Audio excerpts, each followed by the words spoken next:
You all want that people will listen to you. When you start talking with people, people wish that you will not stop talking.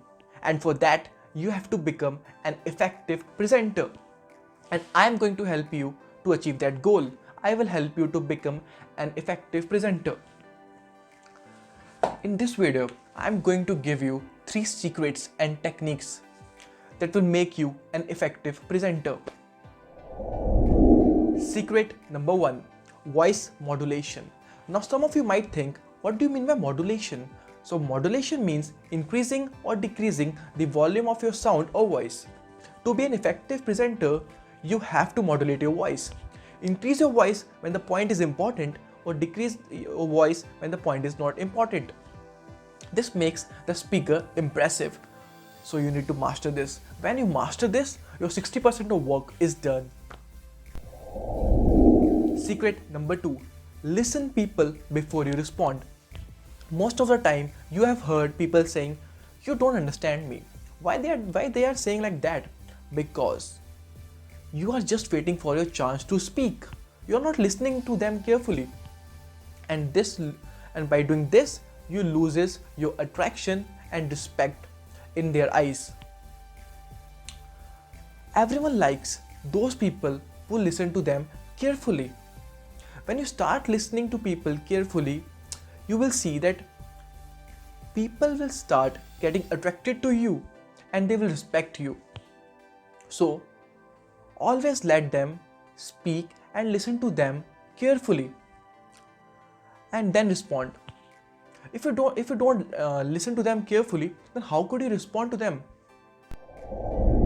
Secret number 3, pause, look, and then keep your point. You see, when we speak, we think and then speak. In the meantime, when we are thinking, people use words like hum. For example, I will show you. Hi, I am Rahul Singh Rajput and I have 2 businesses. You see, in the meantime, what I used hum. And when I am saying hi, I am Rahul Singh Rajput and I have 2 businesses, it is breaking the flow. I am getting disconnected from the audience, from the persons, from the people. And you don't have to do that. So instead of this, what you use, you pause, then look at the people and then keep your point. When you do this, all of the people give their attention to you, and that makes your speech impressive and also your point more important. For example, hi, I am Rahul Singh Rajput and I have 2 businesses.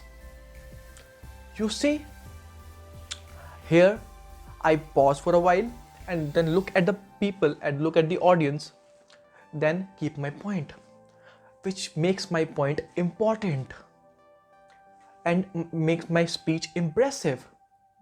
You must have seen big politicians. They take long pauses in their speech. And so all the people give their attention to them, which makes their speech impressive and their point important. So start practicing this. What are you waiting for?